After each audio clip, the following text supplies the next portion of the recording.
E aí, pessoal, e vem 22, mas nós temos que olhar ainda para 21 e o que aconteceu. O diagnóstico, o que nós podemos falar, é um ano para ser esquecido ou um ano para nunca se esquecer? A gente vai conversar detalhe por detalhe o dossiê do rebaixamento e também o projeto de continuidade que o Grêmio tem. Vamos conversar sobre isso? César Cidade Dias falando de Grêmio aqui no YouTube, papo de gremista para gremista. Antes de tudo, claro, um abraço no coração de todos, um agradecimento especialíssimo e um desejo de feliz ano novo, de feliz 22, que todos vocês tenham seus desejos alcançados e todas as suas alegrias, que a gente tenha muita saúde, muita força para seguir junto, conversando, trocando ideias, discordando, mas sempre com muito carinho e muito respeito, que foi tudo que eu mais vi nessa temporada, neste ano. Eu fico muito feliz de poder ter recebido o carinho de todos e poder ter conhecido tanta gente através deste espaço.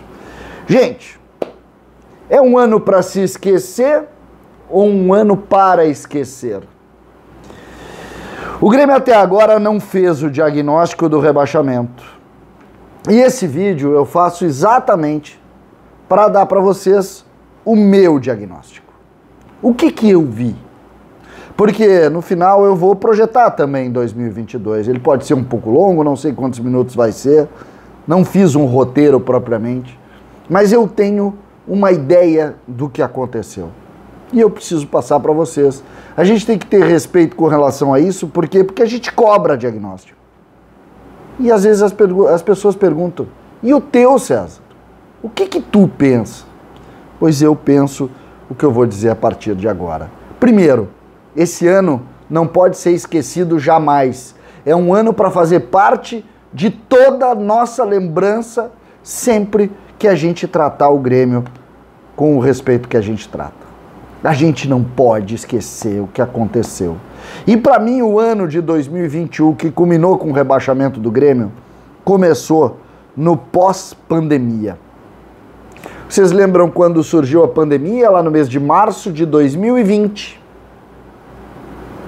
O Grêmio parou por 4 meses, como todo o Brasil. O Grêmio voltou.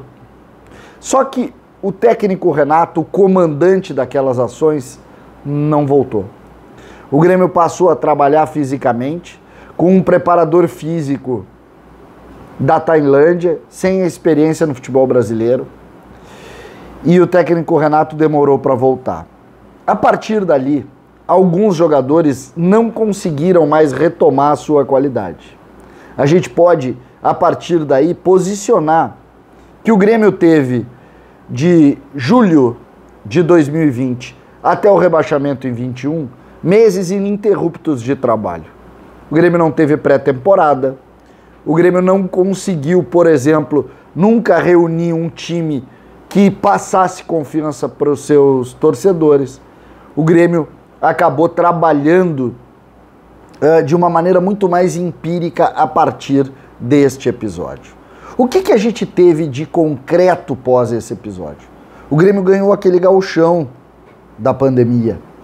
Vocês lembram? Fazendo um grande jogo contra o Internacional numa arena vazia, onde o próprio Michael fez um gol e o Grêmio ali venceu o gauchão. Gauchão de 2020, que é para mim quando começa o ano do rebaixamento do Grêmio. Ali, Renato ainda mantinha toda a estrutura do trabalho e mais do que isso, tinha uma solidez de conceito dentro do vestiário. Ele era o comandante, mesmo que àquela altura o time já não apresentasse tanta força. Surgiu então a Copa do Brasil daquele ano. O Grêmio caminhava mal no Brasileiro e veio a Copa do Brasil. E a Copa do Brasil fez com que o Grêmio chegasse à final, lá já em fevereiro de 21. Um Grêmio já claudicante. Um Grêmio que no Campeonato Brasileiro não atingiu o objetivo, por exemplo, de garantir vaga direta na Libertadores. Um Grêmio que passeou no Brasileiro, caminhou em determinado momento para um momento ruim, para o risco também de entrar numa zona de risco, e ali fez uma série de vitórias e avançou. A Copa do Brasil acabou mascarando isso, porque o Grêmio jogou com o Juventude, que ainda era da Série B, com o Cuiabá, que ainda era da Série B, fez 2 jogos com o São Paulo, já na temporada de 2021, o último jogo foi no dia 30 de dezembro, o Grêmio avançou à final da Copa do Brasil contra o Palmeiras, com o Renato Portaluppi, e sem discutir o que estava sendo produzido dentro do campo. Ali começa, para mim, o rebaixamento do Grêmio.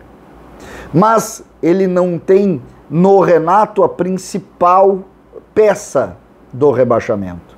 Ele tem na estrutura do futebol do Grêmio, comandada, para mim, por Romildo Bolzan e por Carlos Amodeu. Para mim, os maiores responsáveis pelo rebaixamento.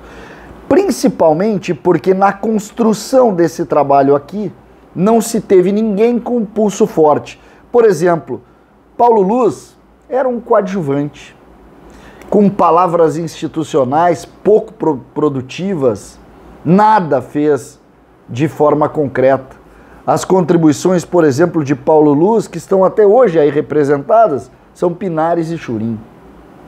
Ali, Klaus Câmara, que era o centro, o convívio do Renato, era um homem ligado ao Renato, tem aí a maior responsabilidade nas contratações que acabaram fracassando.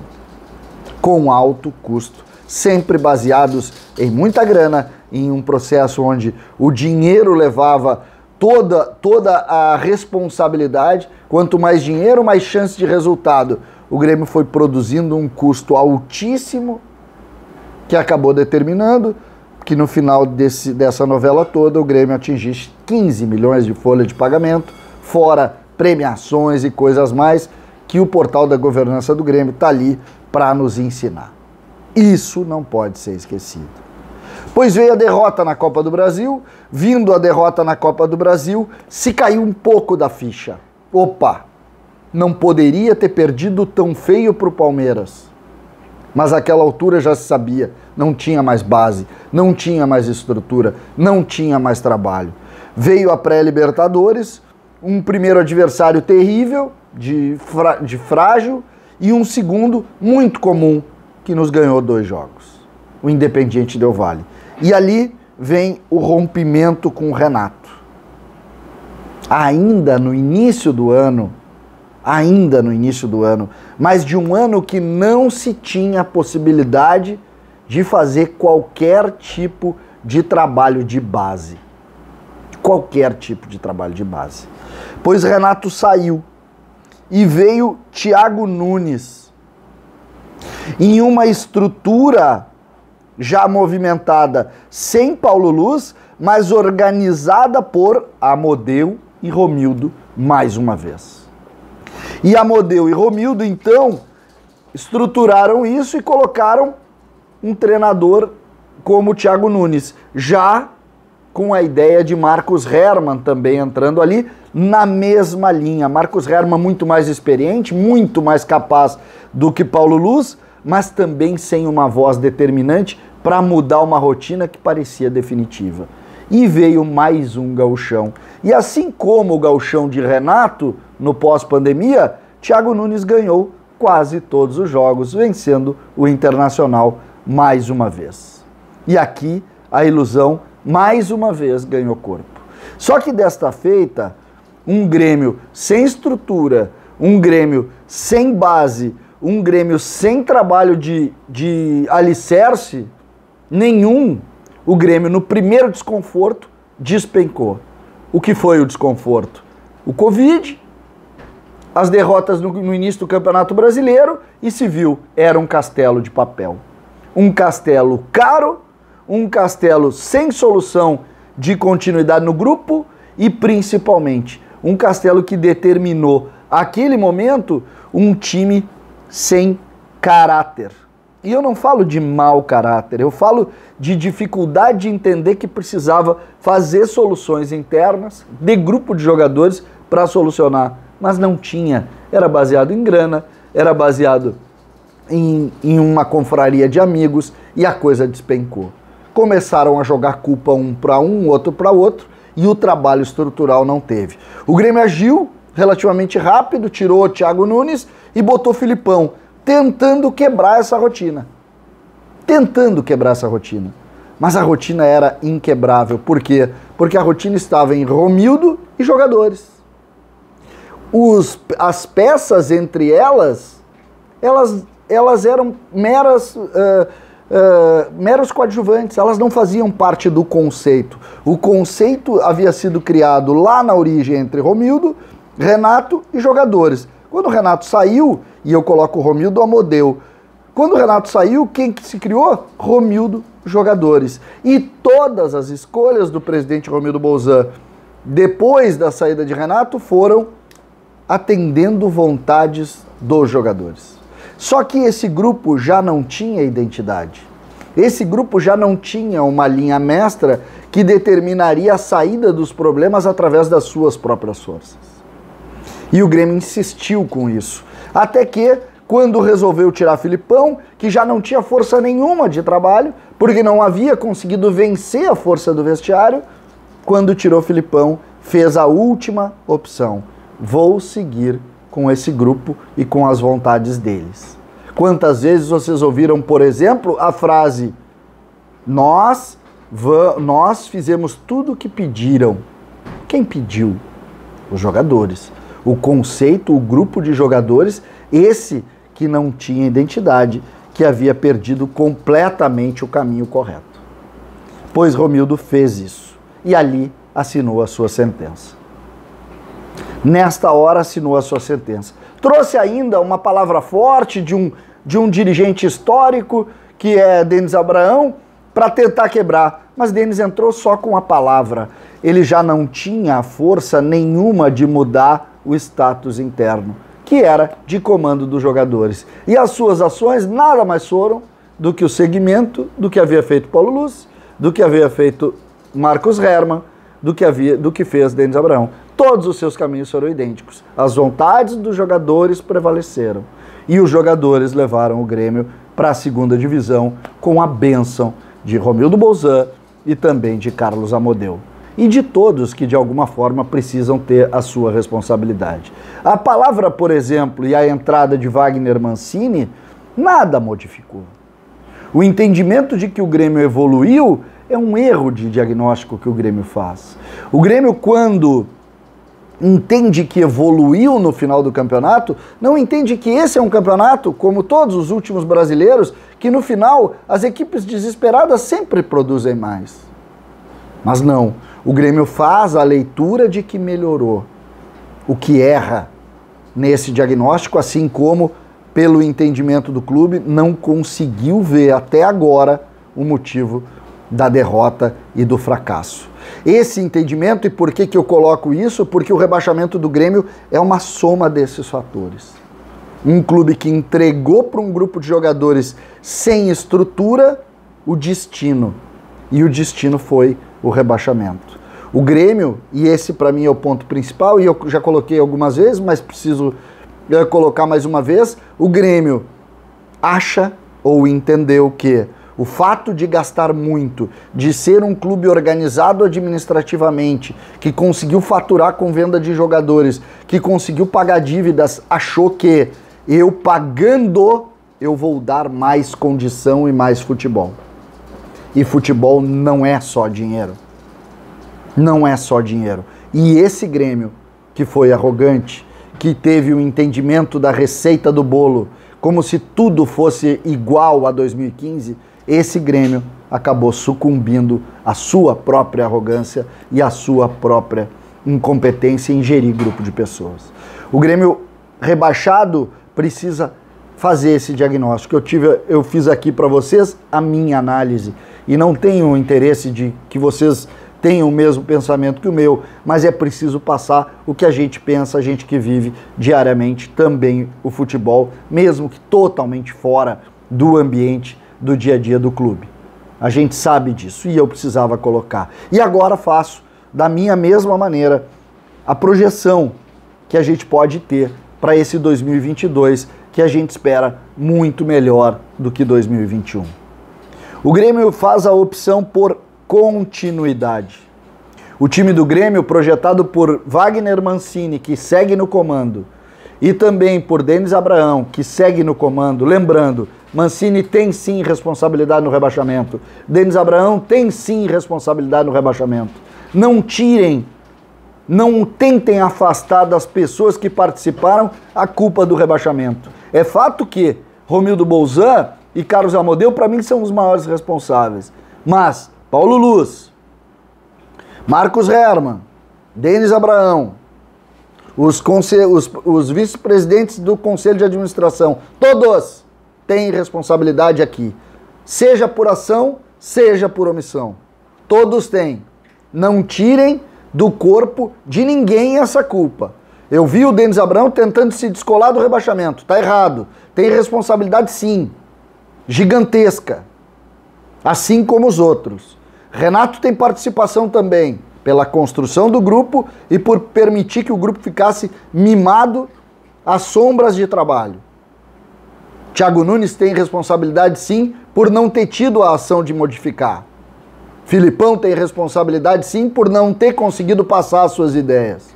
Ou pelo menos não ter conseguido fazer com que as pessoas em volta dele se convencessem da necessidade de mudar. E Mancini teve porque entrou num status de achar que as coisas estavam caminhando bem e tomou as mesmas atitudes dos treinadores que fracassaram. Essa responsabilidade é preciso ter. Só que o Grêmio faz a opção por continuidade. E aí a gente tem duas linhas de trabalho. A primeira delas, entender que com o Denis Abraão, em um novo trabalho, ele vai obrigar aqui a estrutura de base que faltou desde a volta da pandemia, que sem a pré-temporada não permitiu reação, essa estrutura seja feita. E ele parece começar com uma pré-temporada forte, o que é muito bom. Por outro lado, a gente tem que entender também que a força administrativa do Grêmio, que permite que o clube tenha uma folha de 7,5 milhões em um campeonato de Série B, onde a maioria dos clubes vai gastar entre 1,5 milhão e 2 milhões, esse modelo vai fazer do Grêmio o grande favorito. Tendo a estrutura de base e mantendo os mesmos jogadores, que em tese são jogadores de Série A, o Grêmio tem toda a chance do mundo. A questão é, vai conseguir colocar nesses jogadores que fracassaram e, sobretudo, trazendo o torcedor para perto desse processo, o Grêmio vai conseguir ter unidade de trabalho? Para mim, essa ou esse é o ponto principal da interrogação do que a gente está discutindo. Um Grêmio que precisa de unidade. O torcedor, por exemplo, hoje é ressabiado com todos que estão ali. Porque os mesmos que colocaram o Grêmio são os responsáveis pelo ano que pode tirar o Grêmio. E isso gera desconfiança e é natural que isso aconteça. Portanto, eu não vejo com tanto pessimismo assim a temporada de 2022. Não pelo Grêmio, mas pelos adversários do Grêmio. O Grêmio tem chance sim no Campeonato Gaúcho. Por quê? Porque também de alguma forma vai manter a unidade do time e vai enfrentar um adversário que não é tudo isso, que a gente sabe que hoje vive o melhor momento, mas também não é tão melhor assim. E o Campeonato da Série B, o Grêmio vai enfrentar adversários muito menores. Muito menores. O que indica que o Grêmio possa ter um ano de êxito, que é voltar para a segunda divisão. Depois disso, é um outro ano e a gente vai voltar para falar. Por isso, tá aí. O meu diagnóstico é esse e a minha ideia para o ano de 22 é uma ideia de otimismo. Otimismo. Eu acho que o Grêmio tem toda condição de voltar para a primeira divisão. Com os mesmos jogadores, dando continuidade, porque simplesmente estamos diante de jogadores que, em tese, jogariam o campeonato da Série A e eles vão jogar o campeonato da Série B. Só que, se não tiver unidade no trabalho e se conseguir, ou se não conseguir, tirar a ideia desse grupo mimado de que é preciso trabalhar estruturalmente, aí fica mais complicado. Mas eu vou acreditar que Denis Abraão consiga mudar essa chave e que o Grêmio consiga voltar lá no mês de novembro para a primeira divisão do Campeonato Brasileiro. Feliz ano novo, gente. Tamo junto e amanhã a gente volta com mais conteúdo.